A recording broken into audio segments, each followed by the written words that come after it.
Hello mga kapwa ko kasari, good afternoon po sa inyong lahat. Welcome back to my YouTube channel. Muling nagbabalik ang tinderang Ilocana ng Isabela.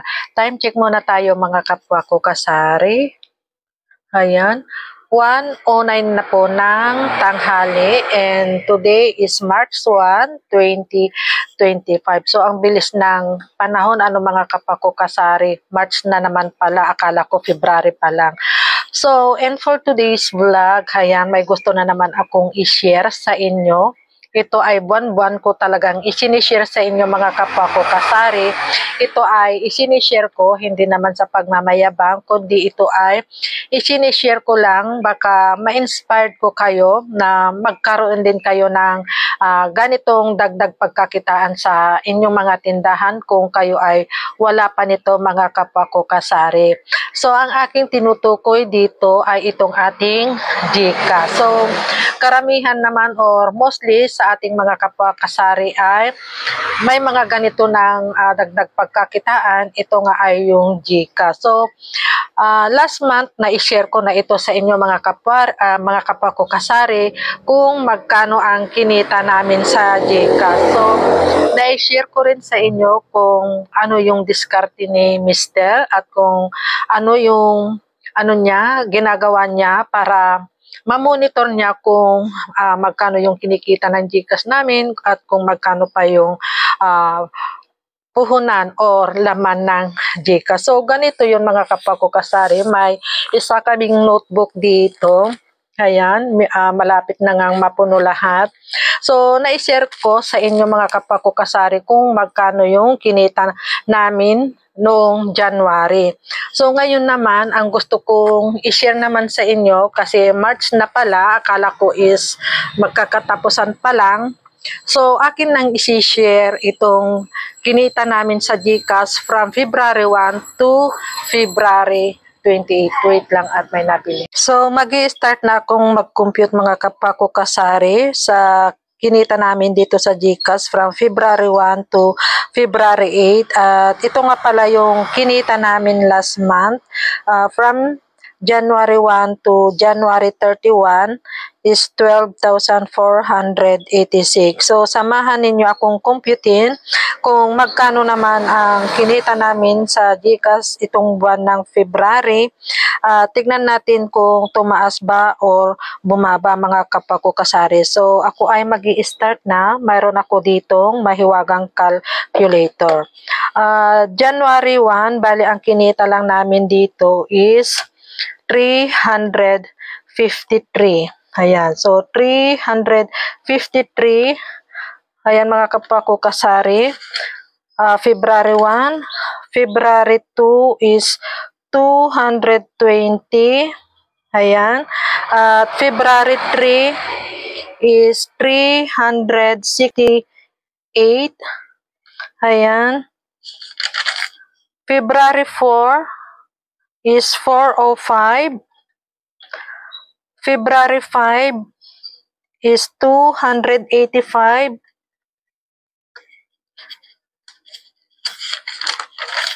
February 6 is 228. February 7 is 594. Ayan. Plus February 8 is 585. February 9 is 350. Then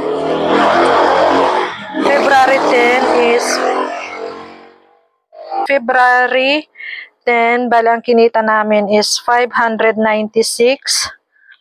February 11 is 150. Maliit. February 12, ayan, February 12 is 318. February 13 is 240. February 14, Valentine's Day is 350. February 15 is 720. Medyo malaki, mga kapwa ko kasari. At February 16 is 329. February 17 is 289.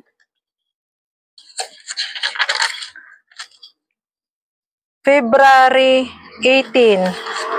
February 18 is 350. February 19 is 469. February 20 is 206. February 21 is 227. February 22 is 306. February 23 is 389. Ayan. February 24 is 285. February 25 is 467. February 26 is 489. February 27 is 224. Last, February 28. Ayan. Medyo malaki-laki ito mga kapwa ko kasari. Ayan. Is 914. So, ito lahat yung kinita ng GCash ngayong month of February mga kapwa ko kasari. So, mas bumaba siya last na itong January, kasi ang kinita nitong January mga kapwa ko kasari is 12,486. So, konti lang ang diferensya. So, ilas nga natin. Minus 12,486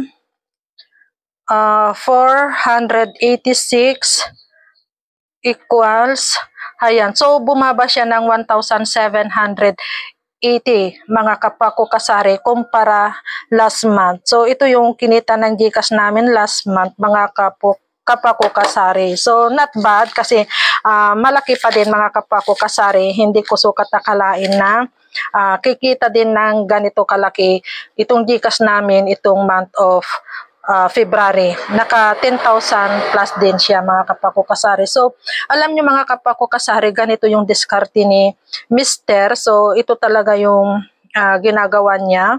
Dito siya talaga nagko-concentrate sa GCash namin kasi alam niya talaga na maganda ang kita dito sa GCash. So, namumonitor niya. Bali, ito yung laman ng GCash.